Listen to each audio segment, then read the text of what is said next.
pole sinu asi see. Mul on kopp juba ees ja pole sinu asi see. Kus ma käin ja mida teen ja pole sinu asi see. Ütle ühe korra veel ja pole sinu asi see. Pole sinu asi see. Peen silmad lahti, vaatan seda plahti, kuid aru ma ei saa, kes küll on see fucking kaader, kes end orjab me maal.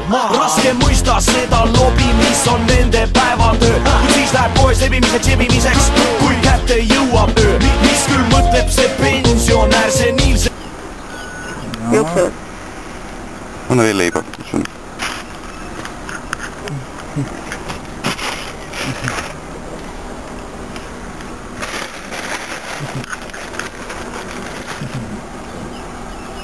Kumb see ennem sai? Ma ei teagi.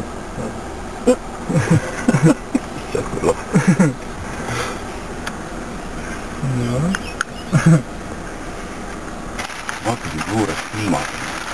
No, sulle. Võtta sina hoopis. Kui ma tahan saan teha.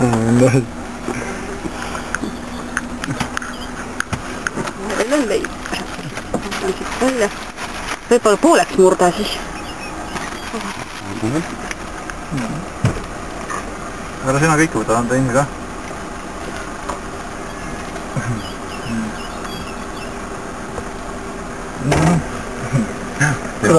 Kas te mulle koelkirjaku tatti akna peale ei panegi?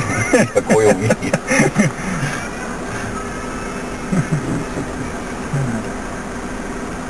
Saad väljas pappi? Ei olnud. No midagi. Jaa küll, nüüd said küll.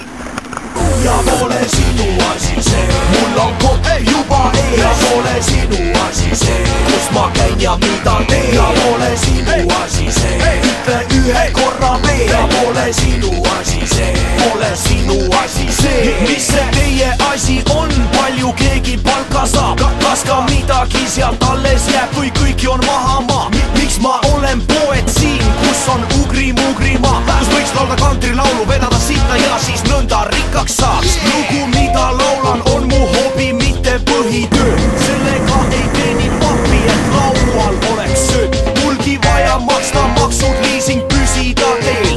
Seepärast jobutiinerid küsivadki, miks teen 10 asja veel. Ma teen seda, mida oskan, seal kus tahan, sorry vaan. Kui ei meeldi keri perse, palju veelgi öelda saan.